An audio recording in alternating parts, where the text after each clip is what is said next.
Hola, muy buenas tardes. Gracias por acompañarnos en el segundo streaming de Mercados 2018 y lo veíamos en la introducción con lo que abrimos nuestra transmisión de inversiones. Muchos opinan, pero solo los expertos le asesoran. Y precisamente lo que buscamos en un espacio como esto es entender qué está pasando en los mercados, qué está pasando en las economías para poder tomar decisiones de inversión de manos de quienes saben, los expertos. Así que hoy precisamente nuestros invitados son expertos de la mejor calidad. Vamos a ver de quiénes se tratan y quiénes nos acompañan en la tarde de hoy.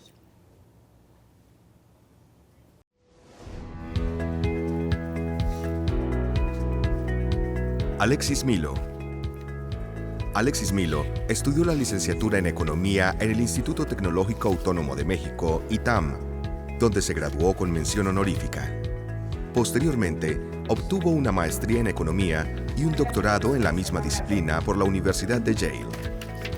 Se ha desempeñado como economista en jefe en Deutsche Bank México.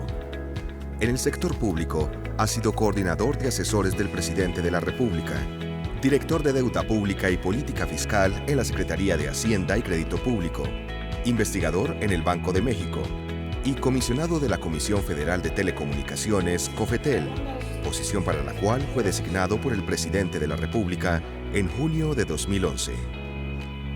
En el ámbito docente, ha sido profesor en el Instituto Tecnológico Autónomo de México, ITAM, el Colegio de México y el Centro de Investigación y Docencia Económica, CIDE. Actualmente es economista en jefe para México en HSBC. Julián Cárdenas. Julián Cárdenas es economista de la Universidad de los Andes, opción en administración con énfasis en finanzas. Actualmente se desempeña como analista senior de portafolios especiales de protección. 5, 4, 3, 2, 1... Julián y Alexis, bienvenidos y muchísimas gracias por acompañarnos. Nos reunimos hoy acá a entender qué está pasando en los mercados y precisamente quiero arrancar por ahí.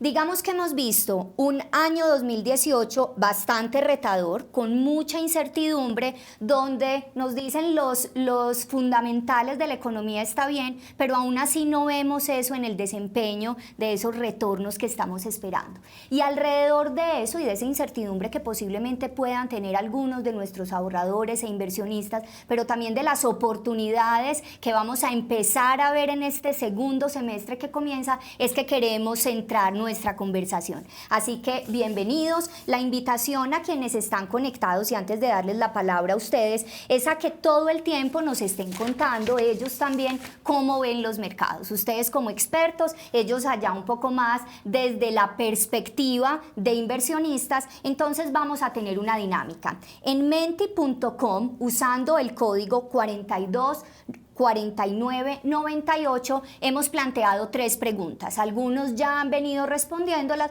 pero quienes no lo hayan hecho pueden entrar ya a menti.com, repito el código 424998, y ayudarnos a responder esas 3 preguntas que a ustedes también les ayudan a monitorear un poquito cuáles son las expectativas frente a 3 temas que nos llaman la atención en general. Uno es, en los próximos 12 meses, ¿qué tanto podríamos esperar una caída pronunciada en los mercados de renta variable? ¿Listo? Esa es la primera pregunta en los mercados accionarios. Pregunta número 2, y es, ¿cree usted que la llamada guerra comercial, y de eso vamos a estar hablando seguramente bastante en este streaming, tendrá un impacto mayor en el crecimiento económico y en la inflación global en 2019? Y hay una tercera pregunta que siempre nos sale y es, ¿qué creemos que va a pasar con la tasa de cambio?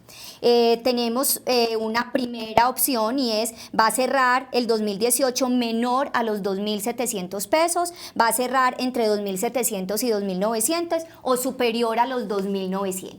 Entonces, quiero comenzar por ahí. Ustedes y los televidentes, quienes nos están viendo a través de protección.com/eventos, ¿cómo ven esto? Y arranco mostrándoles los resultados de la primera pregunta. ¿Considera que de acá a los próximos 12 meses podría haber una caída pronunciada en los mercados accionarios y vamos a ver qué nos han contestado. Tenemos algunos resultados, están al parecer muy parejos, 40% o 45% nos dice que sí ve una caída y el 52% nos dice que no. Comencemos por acá. ¿Qué tanto coinciden ustedes con esas percepciones de quienes están conectados? Alexis. Mira, muy buena pregunta porque de alguna manera esa percepción sugiere que pudiera haber una caída fuerte del mercado de las acciones en Estados Unidos. Eso obviamente se fundamenta en que es un mercado que ha crecido mucho y donde pudiera haber un ajuste. Creemos que ese ajuste pudiera darse y que pudiera haber una ligera corrección del mercado en Estados Unidos, pero déjame decirte, Sandra, que en esta ocasión no creemos que eso se vería replicado por lo que puede pasar en otras economías. ¿Por qué? Porque economías, principalmente como Colombia, tienen fundamentales sólidos que de alguna manera blindan a la economía contra este tipo de cambios fuera. Incluso podríamos decir que en algunos de los mercados accionarios de la región, que además que de Colombia citaría el caso de México, hemos tenido un desempeño relativamente bajo que da lugar todavía a un margen para que mejoren todavía más, ¿sí? Y es en este contexto en donde, y esa pregunta es muy válida, a pesar de que pudiera esperarse una corrección negativa en el mercado en Estados Unidos, no creemos que eso diera lugar a una caída importante en las bolsas de otros países y creemos que de manera creciente esto se deberá a una diferenciación de los mercados entre fundamentales macroeconómicos en los cuales algunas economías, de nuevo destaco el caso de Colombia, se encuentran bien. Julián, ¿tú coincides con esa posición de Alexis? Sí, yo coincido un poco con lo que estaba comentando Alexis. Yo diría que es una moneda al aire y precisamente la probabilidad está casi 50 y 50. 50-50, así es. Yo diría que muchos de los que contestaron están mirando el índice accionario Standard & Poor's de los Estados Unidos, que ha subido mucho. Lo primero es que no necesariamente porque ha subido mucho algo tiene que corregir. Y al parecer los fundamentales, ahora que mencionabas, Sandra, de la economía estadounidense, lo que nos muestra es que la economía está supremamente fuerte y que hay unas variables en el corto plazo que nos hacen pensar que la economía va a seguir creciendo. Aunque la intuición a uno le dice podemos tener una corrección. Yo diría que hay tres factores muy importantes. Reforma tributaria, que sigue teniendo un impulso en las acciones. Dos, un plan de infraestructura en los Estados Unidos que puede venir muy fuerte. Y tres, un plan de regulación de los mercados, principalmente el sector financiero. Coincido contigo en lo que mencionabas, que yo diría que hoy el mundo está un poco más protegido ante la caída de los Estados Unidos. Yo diría que Europa en especial es una región que ha adoptado unas medidas de protección adicionales que no teníamos hace 6 u 8 años. Y los mercados emergentes sufrieron mucho en los últimos 3 o 4 años, vienen rezagados y me parece que ahí todavía hay un espacio de valorización. Justamente nosotros venimos con Alexis y con el equipo de inversiones de protección haciendo una gira regional. En esa gira yo le he oído a Alexis cómo en el mundo hay dos principales riesgos que pueden mover el resultado de los mercados: la guerra comercial y la subida de tasas. Hablemos un poco de esas dos variables y qué impacto pueden tener en esas economías, que habrá unas muy bien preparadas para afrontarlos, pero no todas están así, y qué riesgos y cómo estos riesgos pueden pegarle a algunos mercados y a algunas economías. Mira, creo que esa pregunta es muy relevante y embona bien con la primera parte. Sí, efectivamente, se espera que Estados Unidos siga subiendo sus tasas de interés, que la Reserva Federal, el Banco Central de ese país, aumente la tasa por lo menos un par de veces en este año y que eso cree condiciones de mayor astringencia financiera en la región en su conjunto. Ahora, como este aumento es gradual, y al mismo tiempo dependerá del grado al cual vaya creciendo la economía de Estados Unidos, no creemos que eso cree problemas demasiado graves en el mundo. Sin embargo, es un factor de riesgo, ¿sí? Y es un factor de riesgo que podría inducir el ajuste en el mercado accionario al que también se refería Julián, pero que sin embargo podría ser, como decíamos, más moderado.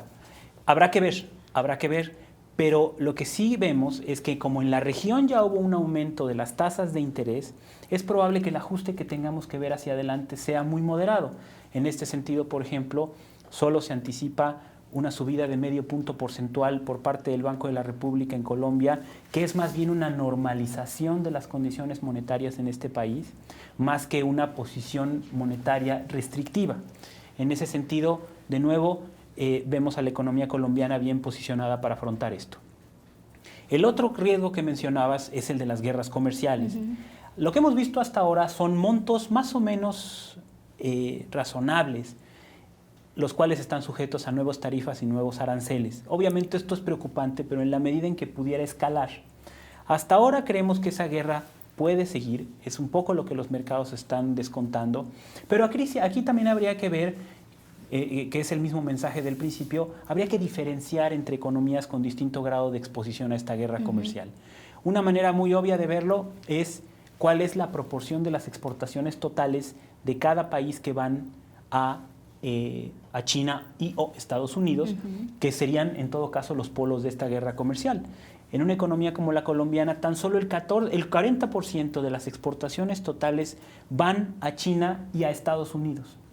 Esto quiere decir que es una economía con exportaciones bien diversificadas, con canales comerciales al resto de América Latina, a Europa y a otras regiones de Asia, que de alguna manera harían que el efecto de esta guerra comercial pudiera ser moderado. Y es una de las razones por las cuales vemos que a pesar de que pudiera intensificarse esta guerra comercial, con los efectos nocivos que eso podría tener, por ejemplo, en el mercado accionario, de nuevo, Julián, pues por lo menos para ciertas economías pudiera verse mitigado por esta situación favorable.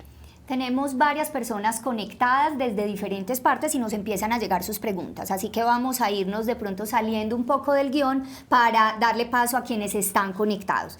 Hermes Becerra nos dice: en el 2019 los incentivos tributarios de Trump se acaban y la economía queda expuesta a un ritmo que se prevé con alguna desaceleración. Algunos abren incluso la puerta a una posible recesión, visto en la diferencia de bonos 2Y y 10Y, que al principio de 2018 era más o menos de 50 puntos básicos y hoy ronda los 28. Así las cosas, los inversores miraron los bonos de corto plazo de alta rentabilidad y la migración de capitales de economías como la colombiana y afrontarían esa salida de capitales y por lo tanto el dólar subiría. Esta persona que está conectadita es bastante experta.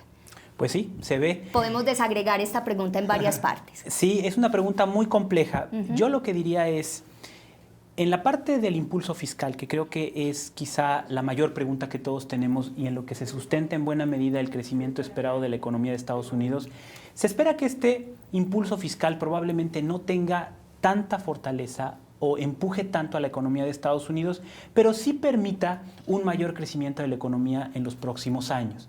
Dicho de otra manera, es probable que el programa de infraestructura del presidente Trump, es probable que los recortes a impuestos también que ha pasado por el Congreso tengan un impacto, pero no tan favorable como el que se esperaba anteriormente.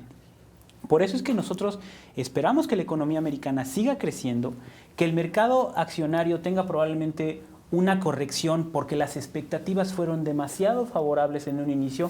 Julián bien refería que el índice Standard & Poor's ha crecido, pero que de alguna manera eso dé lugar a un ajuste suave a las expectativas, que es lo que ya estamos viendo. De hecho, globalmente se han revisado las expectativas de crecimiento para Estados Unidos en 2019 respecto a 2018 y que eso fuera, digamos, un aterrizaje más suave que lo que sugiere la pregunta de nuestro amigo.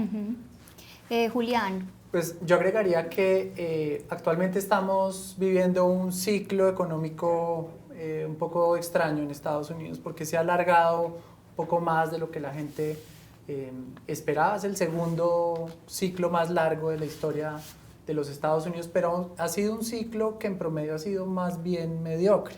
Crecimientos muy bajos hasta hace un año y medio. Recuerdo que hablábamos del riesgo de deflación. Entonces digamos que Estados Unidos se está desatrasando. Por supuesto genera mucha angustia y mucha preocupación el tema comercial que mencionabas, y la subida de tasas de interés. En lo comercial yo la verdad veo que ha sido muy mediático y realmente, como lo comentabas ahora, Alexis, con un impacto realmente casi inexistente todavía en la economía.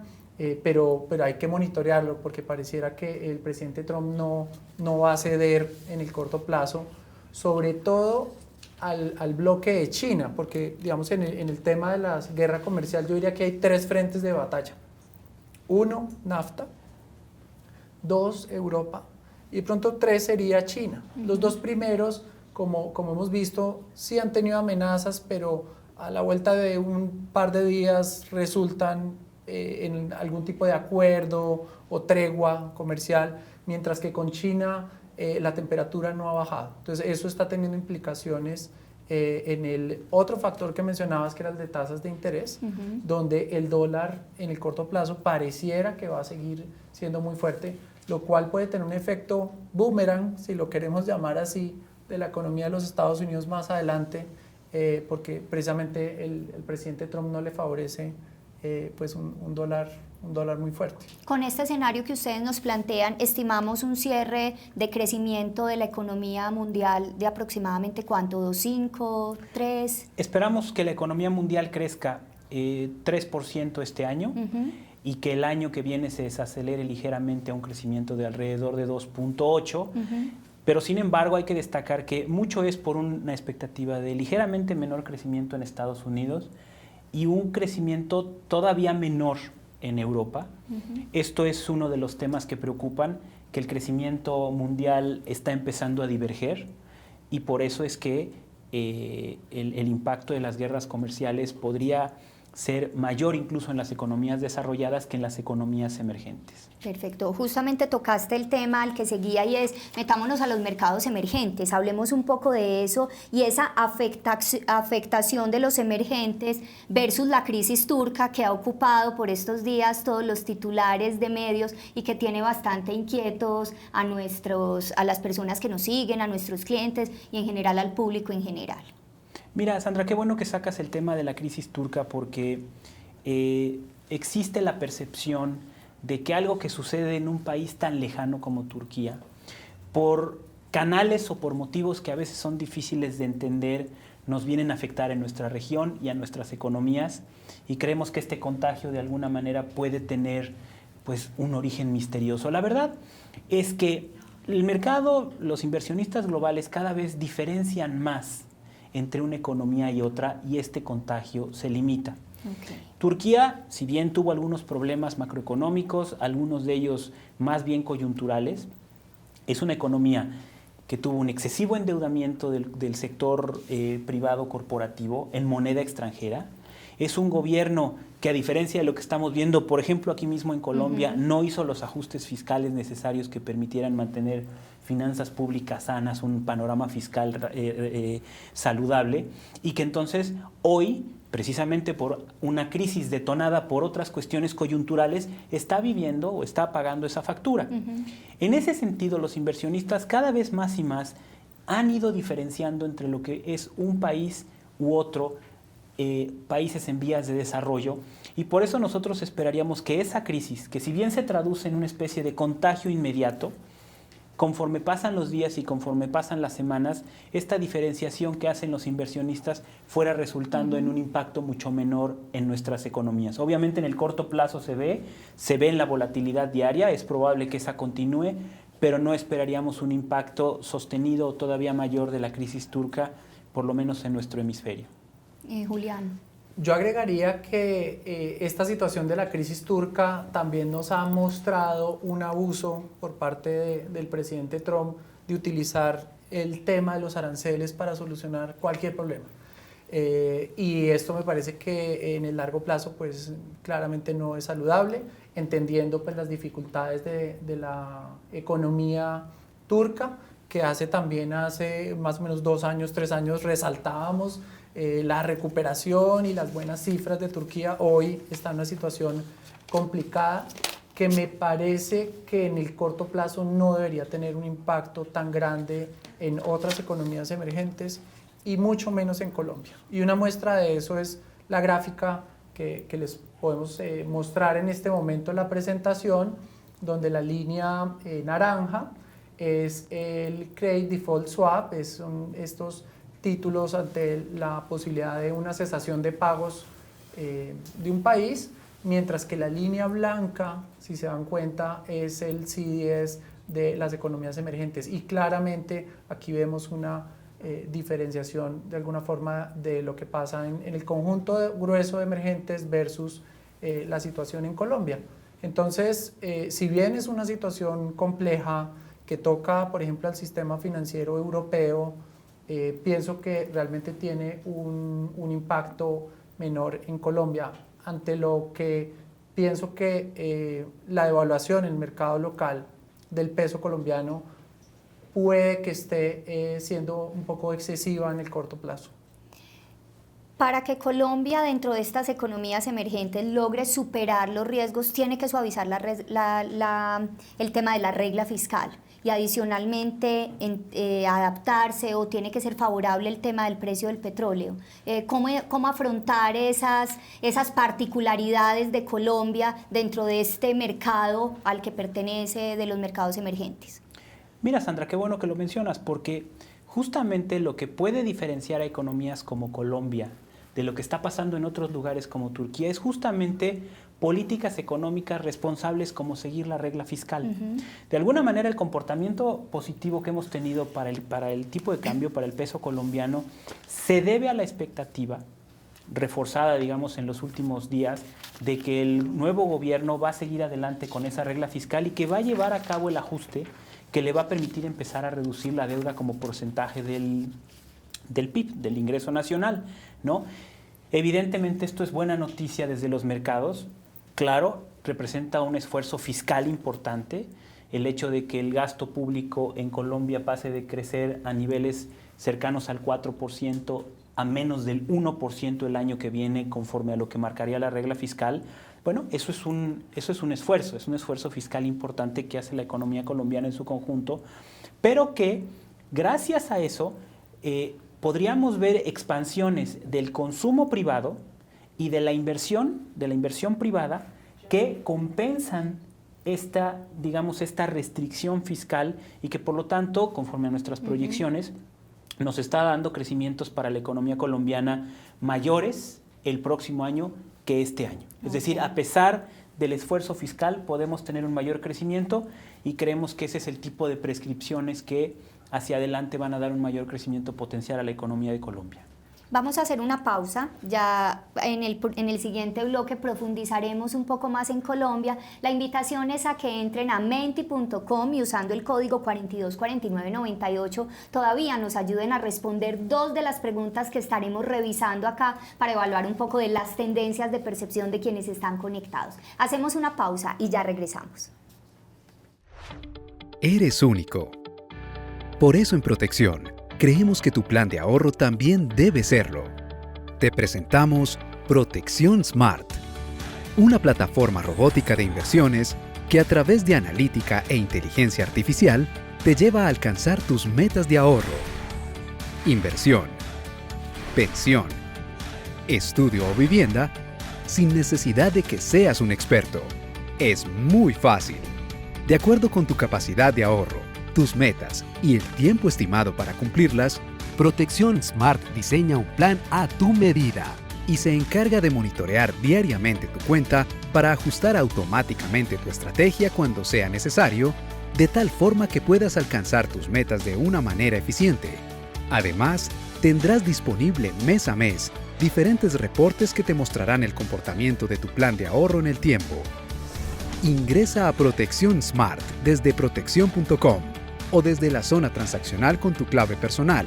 Define tu meta y el tiempo estimado para cumplirla. Responde unas sencillas preguntas y delega la administración de tu ahorro. En Protección, trabajamos para que alcanzarla sea mucho más fácil. Invertir hoy es tan fácil que no necesitas ser un experto para hacerlo. Protección. La vida desde hoy.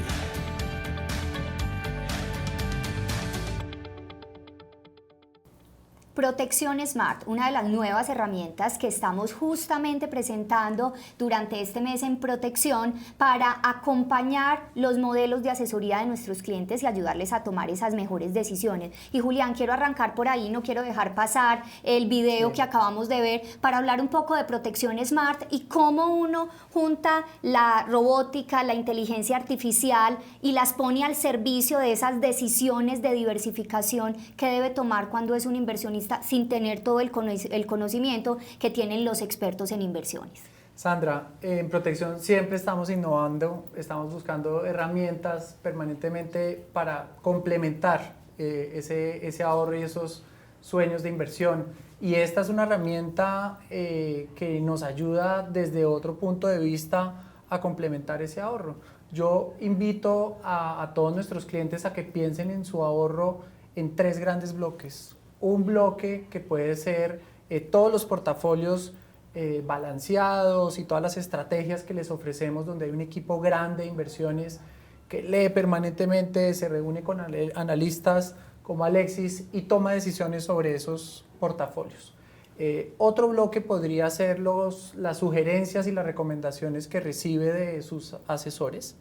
Y esta otra parte del Smart pues es un robot que toma los algoritmos matemáticos y ese no lee el Twitter de Trump, ese no lee si le está pasando algo en Turquía o no, y va tomando decisiones permanentemente incorporando todos estos portafolios. Entonces es una herramienta más y nos ayuda muy bien a complementar el ahorro según el perfil de riesgo de cada cliente. Perfecto. Lo hemos venido hablando en estas giras de mercado y en lo que aprendemos de manera permanente con ustedes, y es a veces los inversionistas toman decisiones muy desde la emoción y no necesariamente tienen el conocimiento o una vista de mayor largo plazo, sino que las decisiones son en el corto. Frente a esos riesgos de tomar decisiones de inversión, ¿cómo hacer una mezcla óptima? Porque es que estamos oyendo que Turquía entró en problemas, que Trump acaba de tomar una medida u otra y los inversionistas al final están en medio de escuchar que los emergentes subieron o bajaron, que Brasil acaba de tener X o Y situación. ¿Cómo hacer una mezcla adecuada en medio de ese contexto, Alexis? Mira, es una gran pregunta, sobre todo en este contexto de alta volatilidad que estamos viviendo. El mundo está cambiando mucho.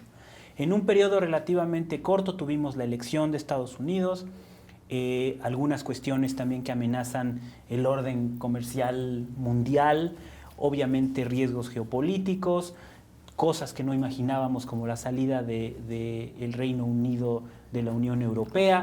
Es decir, el mundo está cambiando mucho. Y en un contexto donde hay tantos cambios es muy fácil equivocarse. O sobre todo dejarse llevar por esa emoción, ¿no? Lo que hemos visto es un aumento muy importante de la volatilidad. Hemos visto que los precios de los activos han cambiado mucho, incluso en un contexto en donde no hay información real, ¿no? Nosotros en México el año pasado, como bien mencionaba Julián, casi podríamos decir qué día el presidente Trump había tuiteado qué, nada más de ver el tipo de cambio, el comportamiento del peso, que fue una de las monedas que más se depreció. Entonces, creemos que precisamente en este contexto de alta volatilidad e incertidumbre se vuelve todavía más importante tener claro el perfil de riesgo de cada quien, las necesidades de cada quien y obviamente acudir a los expertos que son quienes estarán encargados de confeccionar un portafolio a la medida de esas necesidades y de esas preferencias por riesgo, por retorno y por horizonte. Entonces, este recurrir a los profesionales creemos que se vuelve todavía más importante en este contexto en donde los precios de los activos reaccionan de manera hasta cierto punto errática, en mucha incertidumbre y poca información, ¿no? ¿Les parece si vamos a ver la segunda pregunta, cómo van las respuestas? La pregunta es, ¿cree usted que la llamada guerra comercial tendrá un impacto mayor en el crecimiento económico y en la inflación global de 2019? Tenemos en el no un 7%, si leo bien un 17%, y en el sí un 83%. La respuesta del no es 17%, ¿cierto?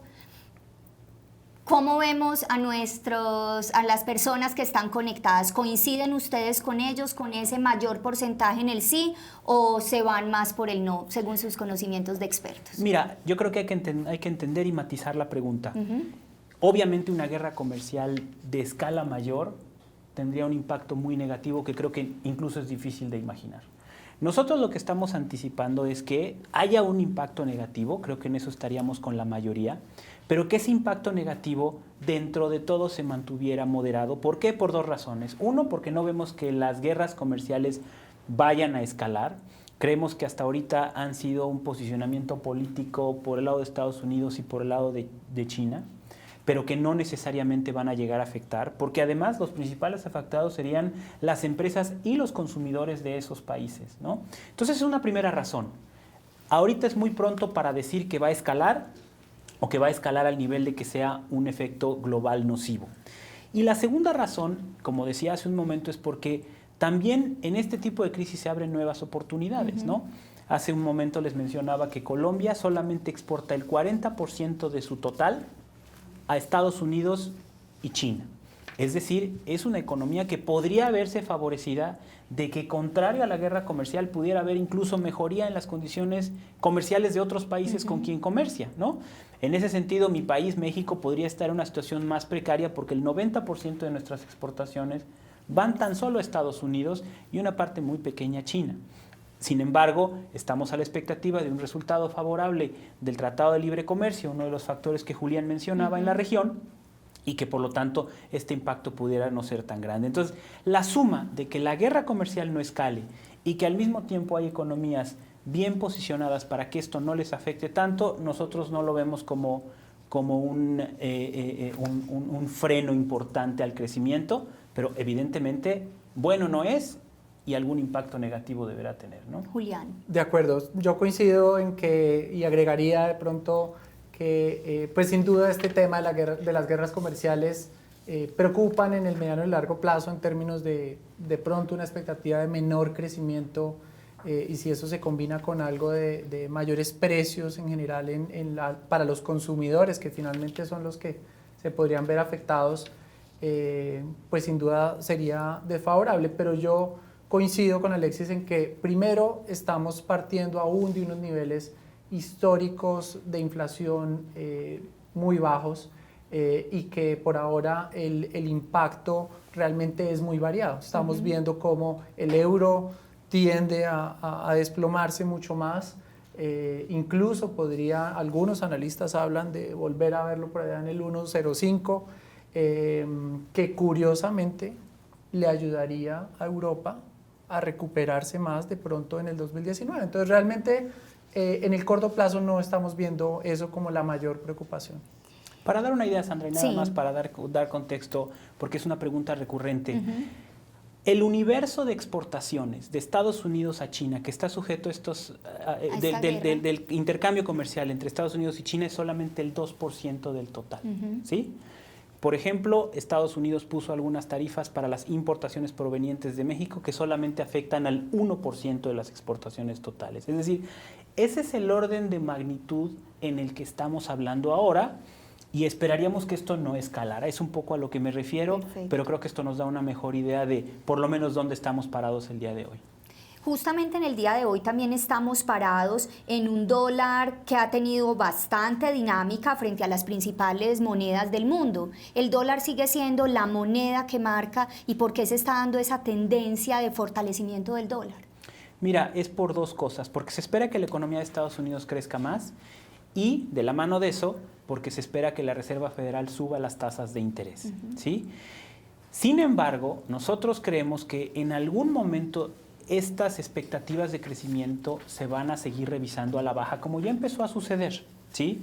Y que entonces la Reserva Federal no va a subir las tasas de interés tan rápido, que probablemente el bono a 10 años en Estados Unidos se quede por abajo del 3%, es decir, no se materialice este escenario de tasas globales altas, y que por lo tanto esto desacelere este crecimiento vertiginoso que trae el dólar, y que por lo tanto se va a manifestar quizá en una mayor fortaleza relativa de otras monedas. Por eso es que Entre nuestros pronósticos estaría que el peso colombiano tiene una ligera apreciación en los próximos meses. ¿Por qué ligera? Pues porque ya tuvo un desempeño, ya ha tenido un desempeño muy favorable. Es la economía en países de vías de desarrollo de los últimos 12 meses que más se ha apreciado. Es la segunda que más se ha apreciado en lo que va del año en Latinoamérica, y creemos que por lo tanto esa fortaleza va a continuar, aunada por supuesto a este comportamiento del dólar.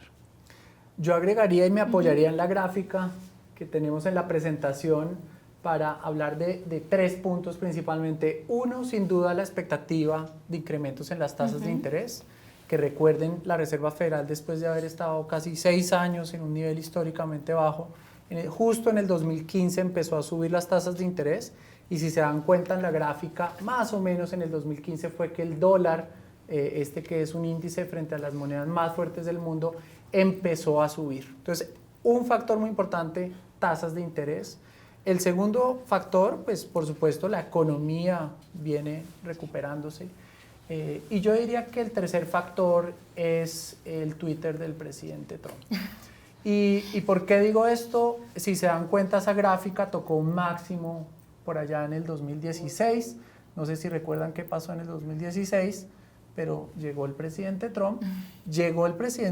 Y a pesar de que la gente seguía incorporando incrementos en las tasas de interés, el dólar perdió valor. Y el dólar perdió valor hasta abril de este año.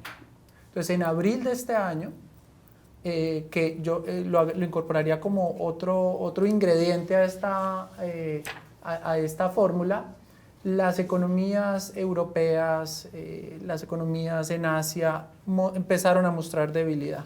Entonces, no solo es solo por Estados Unidos, sino también por un contexto global que mostró unas señales mucho más desfavorables frente a Europa, Asia, y eso ha hecho que el dólar recientemente pues tenga una mayor fortaleza. Desde nuestro punto de vista, puede que en el corto plazo siga subiendo, pero también va a jugar de nuevo el efecto boomerang en Estados Unidos, y tratando de vaticinar algo a 2019, pues uno pensaría que algo de esa fortaleza debería retroceder de la mano de pronto de mayores déficits fiscales, comerciales en Estados Unidos. Digamos que acá lo hicimos a la inversa. Primero hablamos nosotros del dólar, ahora vamos a darle paso a quienes están respondiendo la encuesta. La pregunta es, ¿en qué nivel piensa que cerrará la tasa de cambio del dólar en Colombia en 2018? Hay 3 posibilidades: menor a 2.700, entre 2.700 y 2.900 y más de 2.900. El de menos de 2.700 está descartado, digamos que apenas solo un 6% considera esta posibilidad, y está más parecido entre más de 2.900, que es el 37%, y entre 2.700 y 2.900, que acá podría parecer algo a lo que ustedes están diciendo de la corrección, porque en este momento está por encima de los 3.000. O sea que la gente sí está coincidiendo con ustedes de, aunque hoy está por encima de los 3.000, esperamos una corrección de acá al cierre del año. ¿Coinciden con esto? Sí, yo ahí de pronto agregaría, y aprovechando también la gráfica que tenemos en la presentación, y un poco lo que mencionabas, Alexis, de cómo la tasa de cambio en Colombia realmente frente a sus pares en Latinoamérica no ha tenido una devaluación muy fuerte. Si ven en la gráfica, en el 2016 teníamos una situación realmente compleja. Precio del petróleo por debajo de los $30, no sabíamos si se iba a adelantar la reforma tributaria tan necesaria en un momento donde los ingresos de la nación se estaban viendo gravemente afectados con la caída en el precio del petróleo. Y bueno, y le agregamos a eso el tema de la paz. O sea, realmente había una situación muy compleja en ese momento en Colombia. Hoy tenemos un precio del petróleo casi más del doble de ese entonces. La economía está en una fase de recuperación. No vemos una recuperación muy fuerte, pero pareciera que esto sí es un poco una sobrereacción de lo que de pronto pensamos que debería pasar en la tasa de cambio. O sea, podríamos decir que lo más crítico para Colombia ya pasó y estamos entrando en una etapa de recuperación. No, totalmente. Yo estaría de acuerdo con la mayoría de los que respondieron la encuesta, sobre todo porque hay muchos factores, hay muchas estrellas que se están alineando aquí en favor del peso colombiano. En primer lugar, como decía, una relativamente baja exposición a estos dos riesgos globales que empezamos mencionando, que es la subida de tasas en Estados Unidos. Colombia no tiene una exposición particularmente alta en términos de endeudamiento del sector corporativo al exterior, y también una cierta protección por la diversificación de su comercio con las guerras comerciales. Ese es un primer factor. El segundo factor que seguramente están viendo es pues, la recuperación del precio del petróleo, ¿no? Como bien mencionaba Julián, el precio del petróleo ha subido y hoy por hoy, si bien predecir el petróleo también es difícil, no se esperaría una caída abrupta de los precios, al contrario, ustedes saben que es algo en donde los riesgos geopolíticos más bien apuntan a sesgarlo a la posibilidad de una subida, ¿no? Esa es otra posibilidad. El tema también de la corrección fiscal que está en curso en Colombia, evidentemente es algo que ha ayudado y en donde las últimas señales que ha mandado el gobierno van en esa misma dirección de la regla fiscal. Y por último, digamos, toda esta expectativa de que la economía crezca más, de que se siga recuperando, yo creo que apuntalan exactamente en esa dirección y es probable que es lo que los mercados están viendo y por lo cual no se espera una depreciación del tipo de cambio, sino una ligera apreciación que lo ubicaría entre los 2.700 y 2.900. Ahorita hablábamos, perdón, te interrumpí, de un cierre para la economía global de crecimiento cercano al 3%. ¿Cuánto están estimando para Colombia?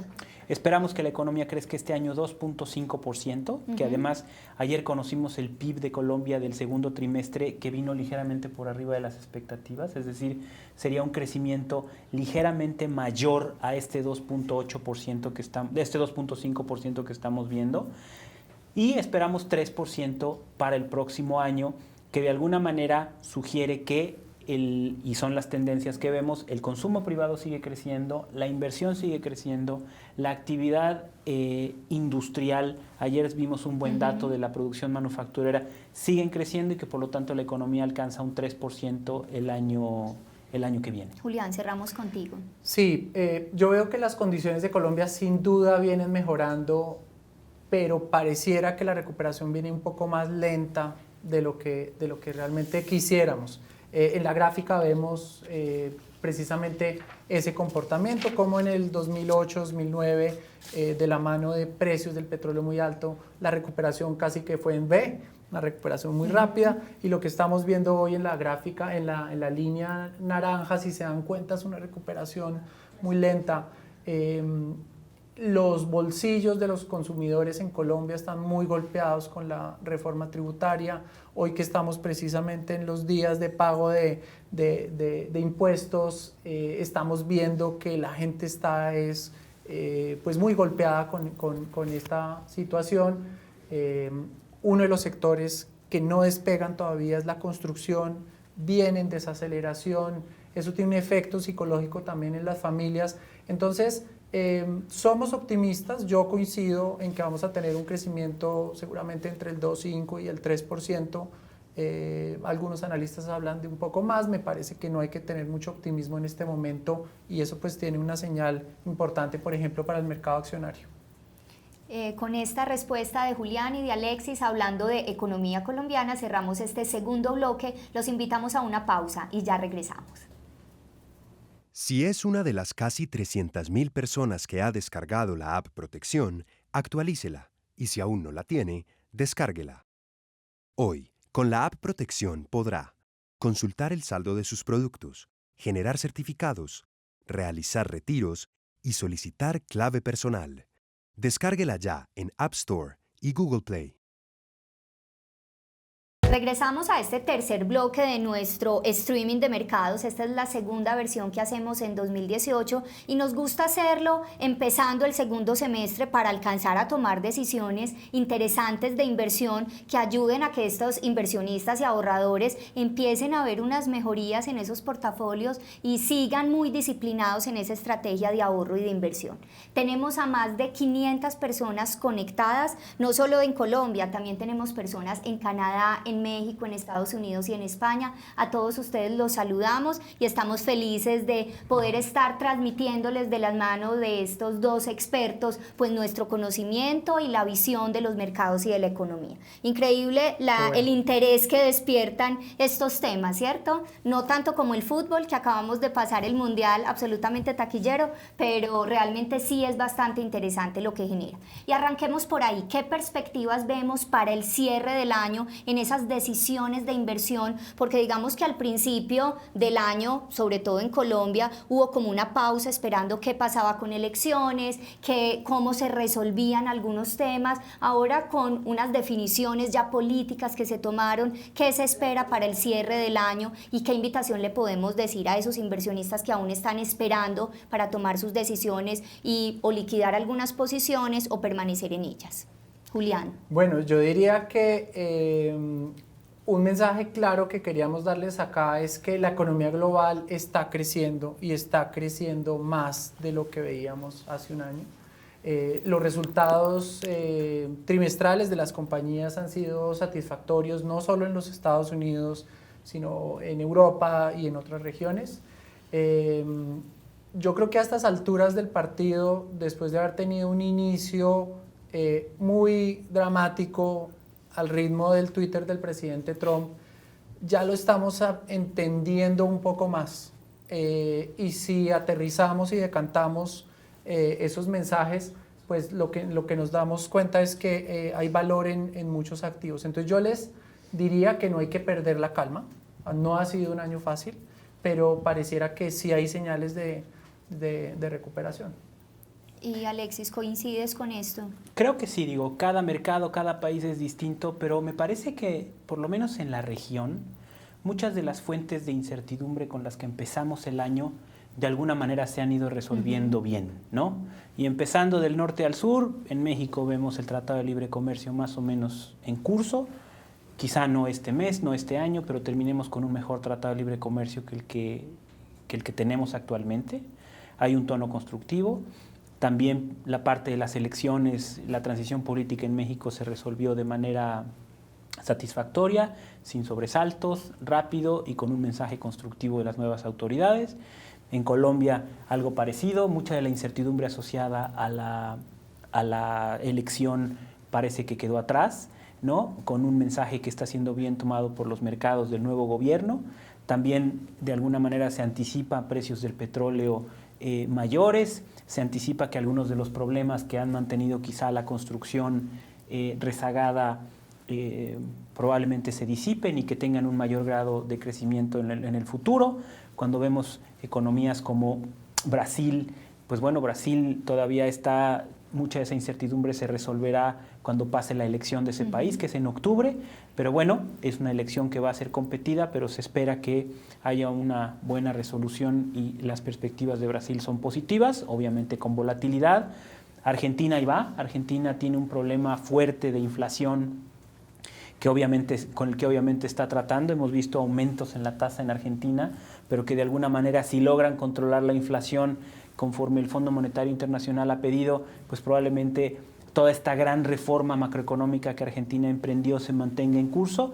Y por último, vemos un rebote fuerte del crecimiento en Chile, dado por la recuperación del precio del cobre, que va a traer mejores tasas. Es por eso que la economía de América Latina en su conjunto pasaría del 2.5% al 3% en este año. Y bueno, creemos que eso, con sus claroscuros por país, pero por lo menos es una buena noticia para la región y es lo que nosotros esperaríamos para el cierre de este año.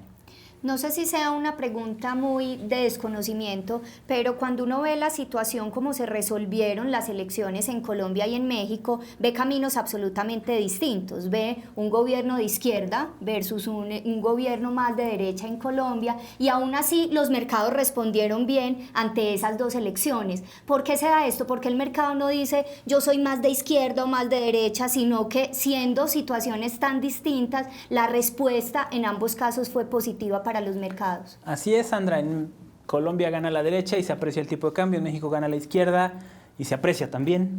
Mira, yo creo que lo que estamos viendo, o el común denominador de los dos países, que además son los dos países con el mejor desempeño en términos del tipo de cambio en la región, muestra una cosa, muestra que cuando se ve cierta continuidad, cierta congruencia en las políticas macroeconómicas orientadas al mercado, de alguna manera el mercado lo reconoce así, ¿no? En el caso de Colombia creemos que fue un mensaje más claro, pero en el caso de México, pues bueno, recordemos que es el primer gobierno de izquierda que tiene México, entonces mucho de este temor de los mercados era realmente un temor a lo desconocido. En este sentido, cuando gana López Obrador y la elección se resuelve rápido y además reitera muchos de los mensajes que los mercados querían escuchar, de baja inflación, bajo déficit, respeto al Banco Central, los mercados reaccionan positivamente, ¿sí? Y por último, en el caso de México, una posible mejora en la relación con Estados Unidos, ¿no? Como bien menciona Julián, ese día en la noche tuiteó el presidente Trump felicitando a López Obrador, al día siguiente hablaron por teléfono. Que también era sorprendente. Que también era sorprendente, sobre todo dado el tono tan negativo que tuvo la administración de Estados Unidos hacia México, ¿no? Entonces todo esto, sobre todo lo último que no estaba bien descontado, tuvo un impacto muy positivo y pues por eso creo que hasta cierto punto vemos esta reacción porque estamos hablando de historias similares entre México y Colombia en este caso, ¿no? Julián, ¿qué está esperando el mercado para Colombia? ¿Qué medidas tiene que tomar este gobierno? Porque ha anunciado ciertas cosas, pero hay que empezar a ver qué ocurran. ¿Qué tiene que ocurrir para que Colombia siga reaccionando de manera positiva? Ahorita mencionabas algo del tema tributario. ¿Qué medidas se tienen que tomar en el país ahora en el corto y en el mediano plazo? Yo quería antes de pronto agregar que no necesariamente porque sea un gobierno de izquierda o derecha es bueno o malo. Hemos tenido experiencias en Latinoamérica de izquierda como en Chile pues muy, muy satisfactorias, pero uno sí nota que aún los de extrema izquierda están, digamos que de la mano del mercado y de la mano de, por lo menos por ahora, de medidas estructurales y más acostumbradas a la derecha. Y esa pues creo que da un voto de tranquilidad en el caso de México. Colombia tiene todo por hacer. Pareciera que hemos avanzado mucho, pero nos falta muchísimo más. Sin duda es necesaria una reforma tributaria un poco más amigable con el empresariado, y a través de una mayor generación de empleo pues logremos que la economía crezca más. Es necesario sin duda una reforma pensional y que sigamos avanzando porque es que nuestra infraestructura en Colombia está supremamente atrasada, aunque hemos dado un paso adelante bien importante con todos los proyectos de cuarta generación que deberían generar un mayor crecimiento de la economía. Pero yo diría que en el caso de Colombia hay muchísimo por hacer. En el tema tributario, digamos que también uno ve unos huecos grandes con el tema del contrabando, con el tema de la corrupción, que en la medida que avancemos en eso yo creo que vamos a lograr una economía mucho más sólida. Tenemos una pregunta, les recordamos que es momento de que nos escriban por el chat, vamos a estar respondiendo en estos últimos minutos las preguntas que ustedes tienen. Aquí hay una pregunta de Santiago que nos dice, ¿la calificación de Colombia está en riesgo de afectarse y de verse disminuida? Yo pensaría que hoy el riesgo es menor. Hace algo más de un año estábamos muy preocupados porque veíamos que las finanzas públicas seguían deteriorándose, el crecimiento como que no levantaba cabeza y por supuesto era una preocupación. El año pasado estábamos esperando que el 4G realmente despegara y nos llegaron pues todas esas lamentables noticias relacionadas con la corrupción que hicieron que en algún momento las calificadoras de riesgo pues alertaran mucho más de esa situación. Antes del proceso electoral también habían advertido que si Colombia no respetaba la regla fiscal y todos esos parámetros de largo plazo, pues Colombia estaba en riesgo de perderla. Yo pienso que en este momento el riesgo es menor, pero no debemos confiarnos. La economía debe crecer más de lo que está creciendo en este momento. Es insuficiente crecer a esa tasa. El presidente ha anunciado que quiere llevar la economía a crecer a una tasa del 4%, ojalá que así sea, porque de otra forma sí el riesgo volvería a incrementarse. ¿Algo para complementar ahí o nos vamos a sacar la bola de cristal? No, solamente comentar que no olvidemos que estas calificaciones crediticias, pues justamente lo que evalúan es la solvencia de las finanzas públicas, ¿sí? Obviamente inciden temas de crecimiento, inciden temas políticos, inciden otras cosas, pero es sobre todo la solvencia de las finanzas públicas. Es por eso que el tema de la regla fiscal es tan importante para Colombia, y creo que las señales que ha mandado el gobierno en las últimas semanas de que van justamente a cumplir con esta regla fiscal y que van a llevar a cabo este ajuste, que además sabemos que los ajustes fiscales nunca son fáciles ni mucho menos populares, pero bueno, eso por lo menos desde una perspectiva de las calificadoras y de los mercados es una buena señal, una buena noticia. Decía lo de la bola de cristal porque sé que este segmento para los expertos no es tan bueno cuando yo les voy a preguntar qué esperamos para el 2019.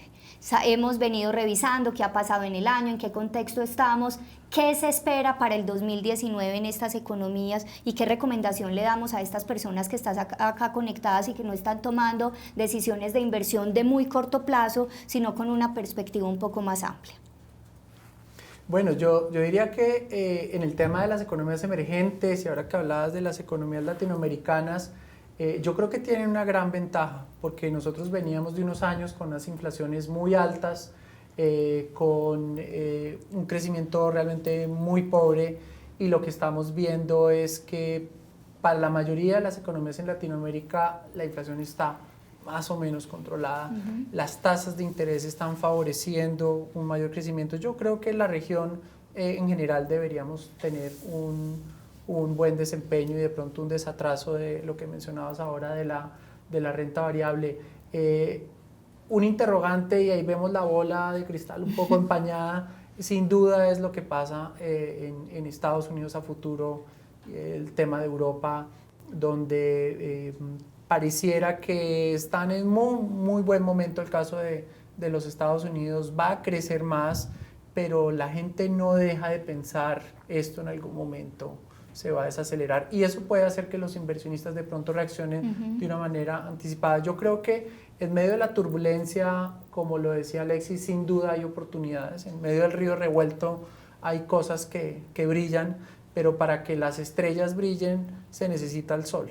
Entonces necesitamos realmente unas señales un poco más claras para de pronto tomar unas decisiones mucho más contundentes en algunos activos. Alexis. Mira, lo que seguramente podemos esperar es incertidumbre, es volatilidad, es esta turbulencia a la que se refería Julián, porque de alguna manera muchas de estas dudas van a seguir ahí todavía por algunos meses, ¿no? Sin embargo, por lo menos hasta el momento, la tendencia es positiva. Estados Unidos va a crecer, probablemente no tanto como se esperaba, pero digamos es un crecimiento por arriba del promedio de ese país. Esperamos que ese crecimiento sea fuerte, pero no tan fuerte como para generar un aumento de tasas de interés que meta aún más presión a la región y al mundo en su conjunto. Que ese crecimiento sea fuerte, pero no tanto como para fortalecer el dólar a un punto que genere desequilibrios en otras economías que tienen endeudamiento en esta moneda. Entonces, así van las cosas, ¿no? Yo por eso creo que es todavía más importante en este contexto de incertidumbre, pues recurrir a los expertos, recurrir a aquellos que conocen la manera de formar un portafolio y que de alguna manera están viendo este panorama global. Como les decía, nuestros pronósticos son favorables tanto para la región en su conjunto, como ya les compartí, pero también para la economía colombiana, a pesar obviamente de los retos que existen por la parte fiscal, porque existen los retos provenientes de variaciones en el precio del petróleo, porque de alguna manera es una administración que comienza y todavía faltará ver cómo se confecciona el programa de política económica, pero creo que todo por lo menos va en la dirección correcta. Julián, un mensaje final para nuestros... Sí, yo agregaría que bueno, la pregunta que nos hacías era 2019, pero quedan todavía 4 meses del 2018 muy importantes. Yo creo que en el corto plazo es muy difícil ir nadando contra el río de este impulso del mercado accionario de los Estados Unidos. Aunque existan obviamente muchas dudas y muchas inquietudes, yo pienso que todo está jugando a favor en el corto plazo de los Estados Unidos. Yo creo que una ficha muy interesante para jugar En algún momento, relativamente pronto, van a ser las acciones en Europa, donde veníamos en una señal de recuperación desde el año pasado. Tuvimos muchos tropiezos, pero cuando uno mira, por ejemplo, los bancos europeos versus los bancos en los Estados Unidos, están mostrando un atractivo interesante. Y yo diría que no hay que perder de vista, sin duda, las acciones latinoamericanas, porque eso le puede a uno arreglar el año en los últimos meses. Y disciplina en las decisiones de inversión. Aquí no, digamos, hacer estrategias muy emocionales en el largo plazo no dan resultado. Aquí hay que ser muy riguroso, muy metódico, muy ordenado, estar de la mano de los expertos, quienes son los que, a través de, por ejemplo, nosotros, a través de los portafolios balanceados, es un equipo de más de 30 personas, haciendo números, hablando con expertos y tomando decisiones. No es que esas decisiones siempre sean exitosas, cometemos muchos errores en esas estrategias a veces, pero el balance es mucho más favorable de las que acertamos. Entonces yo diría que a través de los portafolios balanceados tenemos una muy buena estrategia de inversión. Bueno, pues Alexis, Julián, muchísimas gracias por este espacio lleno de información. Recibir información de este tipo seguramente facilita mucho más la toma de decisiones, la construcción de un portafolio mucho más afín al perfil de riesgo, al horizonte de inversión de cada una de esas personas que nos están siguiendo, y siempre abiertos en Protección a responder inquietudes de nuestros clientes y atenderlos de la mejor manera. Nos interesa saber cómo les pareció este espacio para seguir mejorando, así que la invitación es que antes de desconectarse completen la encuesta que está en la parte superior derecha de sus pantallas. Gracias por haber aceptado esta invitación y nos vemos en una próxima oportunidad. Gracias a ustedes. Muchas gracias, Sandra. Protección presentó Streaming, Encuentro de Mercados 2018, con Alexis Milo, economista en jefe para México en HSBC, y Julián Cárdenas, especialista en investigaciones económicas. Gracias por conectarse con nosotros.